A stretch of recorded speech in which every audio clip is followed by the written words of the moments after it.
ആദ്യം തന്നെ ചോദ്യങ്ങളിലേക്ക് കടക്കാം. ശ്രീ കൃഷ്ണകുമാർ അയച്ചിരിക്കുന്ന സന്ദേശത്തിൽ ചോദിച്ചിരിക്കുന്നത്, ഒരു എംപ്ലോയി, ഒരു ജീവനക്കാരൻ ഒരു സാമ്പത്തിക വർഷത്തിൽ റിട്ടയർ ചെയ്യുമ്പോൾ ആ സാമ്പത്തിക വർഷത്തിൽ എംപ്ലോയീസ് പ്രോവിഡൻറ്റ് ഫണ്ടിലേക്ക് അടച്ചിട്ടുള്ള തുകയ്ക്ക് വകുപ്പ് 80C പ്രകാരം റിഡക്ഷൻ ലഭിക്കുമോ എന്നാണ്.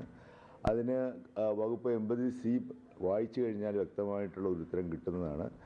തീർച്ചയായിട്ടും ആ കോൺട്രിബ്യൂട്ട് ചെയ്തിരിക്കുന്ന എംപ്ലോയീസ് EPF-ലേക്ക് എംപ്ലോയി കോൺട്രിബ്യൂട്ട് ചെയ്തിരിക്കുന്ന തുകയ്ക്ക് തീർച്ചയായിട്ടും വകുപ്പ് 80C പ്രകാരമുള്ള കിഴിവിന് അർഹതയുണ്ട്. അതേ വർഷം തന്നെ PF തുക തിരിച്ചു കിട്ടിയാലും.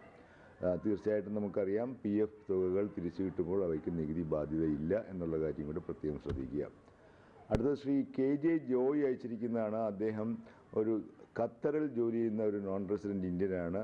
അദ്ദേഹം പറയുന്നത്, ഇന്ത്യ ഗവൺമെൻറ്റും ഖത്തറിലെ ഗവൺമെൻറ്റുമായിട്ട് double taxation avoidance agreement DTAA ഉണ്ട്.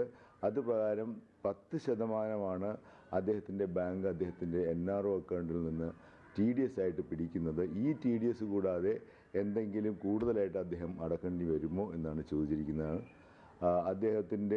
അദ്ദേഹം പറഞ്ഞിരിക്കുന്ന ഈ DTAA double taxation avoidance agreement ഞാൻ നോക്കുകയുണ്ടായി. അതിലൊരു മിസ്അണ്ടർസ്റ്റാൻഡിങ് ബാങ്കിനും അദ്ദേഹത്തിനും സംഭവിച്ചിട്ടുണ്ടോ എന്ന് ഞാൻ സംശയിക്കുന്നു. കാരണം അതിൽ പറഞ്ഞിരിക്കുന്ന പലിശ എന്ന് പറയുന്നത് സെൻട്രൽ ഗവൺമെൻറ് സെക്യൂരിറ്റീസും സെൻട്രൽ ഗവൺമെൻറ് ബോണ്ടുകൾക്കും ഉണ്ടെന്ന് ലഭിക്കുന്ന പലിശയ്ക്കാണ് ഡബിൾ ടാക്സേഷൻ അവോയ്ഡൻസ് എഗ്രിമെൻറ്റ് പ്രകാരം 10% എന്ന് നികുതിയായിട്ട് നിജപ്പെടുത്തിയിരിക്കുന്നത്. അതിൽ ഒരിടത്തും നോൺ റെസിഡൻറ്റ് ഓർഡിനറി അക്കൗണ്ടിൻ്റെ ഇൻട്രസ്റ്റിൻ്റെ കാര്യം പറഞ്ഞിട്ടില്ല.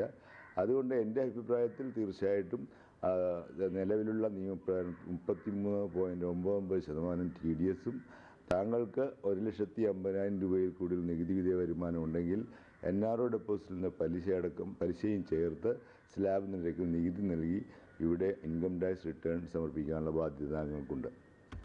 അടുത്ത ശ്രീ ഹരി ചോദിച്ചിരിക്കുന്നത്, അദ്ദേഹം ഒരു പ്രൈവറ്റ് കമ്പനിയിൽ അദ്ദേഹത്തിന് 25,000 രൂപ ശമ്പളത്തിൽ ജോലി ചെയ്യുന്നു. എത്രയാണ് ടാക്സ് അടക്കേണ്ടത് എന്നൊക്കെയാണ് ചോദിച്ചിരിക്കുന്നത്. 25,000 രൂപ പ്രതിമാസം വരുമാനമുള്ള അല്ലെങ്കിൽ ശമ്പള വരുമാനമുള്ള ഒരു വ്യക്തിയുടെ പ്രതിവർഷ ശമ്പള വരുമാനം കിഴിവുകൾക്ക് മുമ്പ് 3 ലക്ഷം രൂപയായിരിക്കും. നമുക്ക് ഏവർക്കും അറിയാം. 1.5 ലക്ഷം രൂപയ്ക്ക് മുകളിലുള്ള തുകയ്ക്ക് തീർച്ചയായിട്ടും താങ്കളൊരു സീനിയർ സിറ്റിസൺ അല്ലെങ്കിൽ തീർച്ചയായിട്ടും നികുതി നൽകണം. അത് വെച്ച് നോക്കുമ്പോൾ 1.5 ലക്ഷത്തിന് മുകളിലുള്ള ബാക്കി 1.5 ലക്ഷത്തിന് 10% സ്ലാബ് നിരക്കിൽ താങ്കൾ നികുതി നൽകേണ്ടതാണ്. അതിൻ്റെ ടോട്ടൽ നികുതി തുക 15,450 രൂപ വരും. അതായത് 3% സെസ് അടക്കം. താങ്കളുടെ എംപ്ലോയർക്കും ഇതിൽ താങ്കളുടെ ശമ്പളത്തിൽ നിന്നും ഉത്ഭവസ്ഥാനത്ത് നികുതി പിടിക്കുവാനുള്ള ബാധ്യതയുണ്ട്. അത് സെക്ഷൻ 192 പ്രകാരമാണ്. എന്തായാലും എങ്ങനെയൊക്കെയാണെങ്കിലും താങ്കൾ തീർച്ചയായിട്ടും താങ്കളുടെ ഈ വർഷത്തെ ആദായ നികുതി റിട്ടേൺ 2009 ജൂലൈ 31 അതിന് മുമ്പായിട്ട് തീർച്ചയായിട്ടും ഫയൽ ചെയ്യേണ്ടതാണ്. പാൻ എടുക്കാൻ കൂടെ ശ്രദ്ധിക്കുക. അതായത് ശ്രീ ഡൊമിനിക് KP ചോദിച്ചിരിക്കുന്നത്, അദ്ദേഹവും അദ്ദേഹത്തിൻ്റെ ഭാര്യയും കൂടെ ജോയിൻ്റായിട്ട് ഒരു പ്രോപ്പർട്ടി വാങ്ങി അതിൽ വീട് വച്ചിരിക്കുകയാണ്. അതിൻ്റെ പ്രോപ്പർട്ടി ടാക്സ് കൊടുക്കുന്നത് ജോയിൻ്റായിട്ടാണ്. ഹൗസിംഗ് ലോൺ ജോയിൻ്റായിട്ടാണ് എടുത്തിരിക്കുന്നത്. പക്ഷേ EMI കൊടുക്കുന്നത്, ഹൗസിംഗ് ലോണിൻ്റെ പ്രിൻസിപ്പലും റീപേയ്മെൻറ്റും അടങ്ങുന്ന EMI ബാങ്കിലേക്ക് അടക്കുന്നത് അദ്ദേഹത്തിന് ശമ്പളത്തിൽ നിന്നാണ്.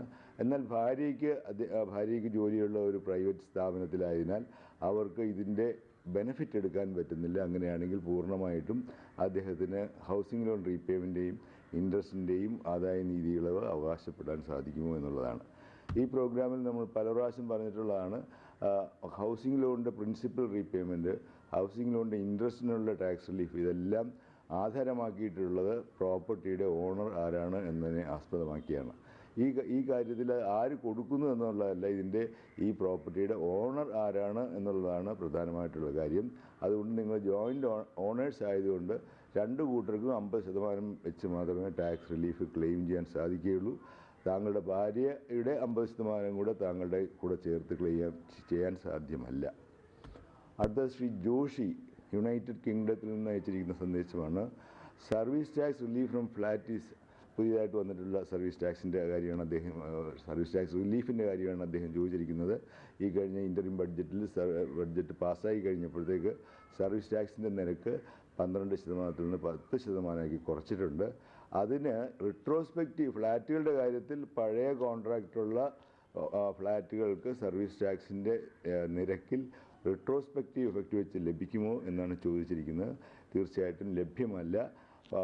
എന്ന് 25/2 അതായത് ഫെബ്രുവരി 25, 2009 ശേഷം ഇൻവോയ്സ് രജിസ്റ്റർ ചെയ്തിട്ടുള്ള ഫ്ലാറ്റിൻ്റെ കോൺട്രാക്ടറിൽ നിന്ന് ഇൻവോയ്സ് രജിസ്റ്റർ ചെയ്തിട്ടുള്ള കാര്യങ്ങൾ മാത്രമേ ഈ പുതിയ ആനുകൂല്യം ലഭ്യമാവൂ എന്ന് പറയേണ്ടിയിരിക്കുന്നു.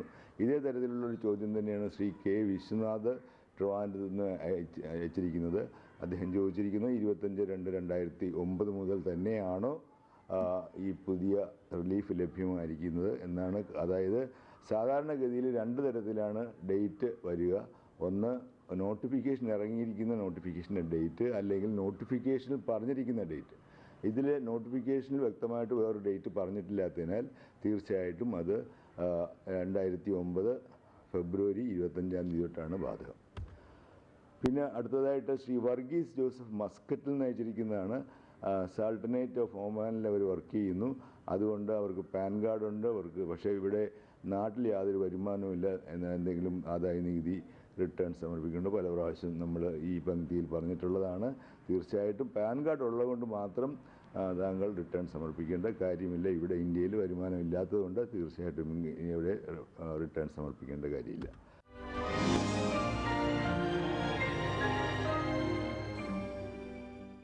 വ്യക്തികളായിട്ടുള്ള നികുതിദായകർക്ക് നൽകപ്പെട്ടിട്ടുള്ള പെർമനൻ്റ് അക്കൗണ്ട് നമ്പറിൻ്റെ വിവരങ്ങൾ ഇൻകം ടാക്സിൻ്റെ വെബ്സൈറ്റിൽ ലഭ്യമാണ്. അതുപ്രകാരം കേരളത്തിൻ്റെയും ഇന്ത്യയിൽ മുഴുവൻ ആയിട്ടുള്ളവരുടെയും വ്യക്തികളായിട്ടുള്ള നികുതിദായകർക്ക് പാൻ അലോട്ട് ചെയ്തിരിക്കുന്ന ഡീറ്റെയിൽസ് ഇനി പറയുന്നതാണ്. നമുക്കൊരു താരതമ്യ പഠനത്തിന് അത് ഉതകുമെന്ന് പ്രതീക്ഷിക്കുന്നു. 2006 1,91,212 പേർക്കാണ് കേരളത്തിൽ പാൻ അലോട്ട് ചെയ്തത്. ഇന്ത്യയിൽ മൊത്തമായിട്ട് 76,87,251 പേര്. 2007 കേരളത്തിൽ 2,68,048 പേരും ഓൾ ഇന്ത്യ ബേസിലും എബ്രോഡും കൂടെ 99,66,579 പേർക്കും. 2008 കേരളത്തിൽ 4,43,474 പേർക്കും. ഇന്ത്യ മൊത്തം 1,66,40,824 പേർക്കും. 2009 ഈ പുതിയ സാമ്പത്തിക വർഷത്തിൽ ഇതേവരെ കേരളത്തിൽ 46,190 പേർക്കും. ഇന്ത്യ മൊത്തം 24,53,763 പേർക്കും പെർമനൻ്റ് അക്കൗണ്ട് നമ്പർ അലോട്ട് ചെയ്യുന്നുണ്ട്. ഒരു കാര്യം ഇതിൻ്റെ പ്രത്യേകം ശ്രദ്ധിക്കാനുള്ളതെന്ന് വെച്ചാൽ പെർമനൻ്റ് അക്കൗണ്ട് നമ്പർ അലോട്ട് ചെയ്യുന്നത് നികുതി ബാധ്യതയെ ആസ്പദമാക്കിയല്ലാത്തതിനാൽ ഈ പറയുന്ന അലോട്ട് ചെയ്തിരിക്കുന്ന എല്ലാവരും നികുതി ബാധ്യതയുള്ളവരാണെന്ന് തെറ്റിദ്ധരിക്കാൻ പാടുള്ളതല്ല.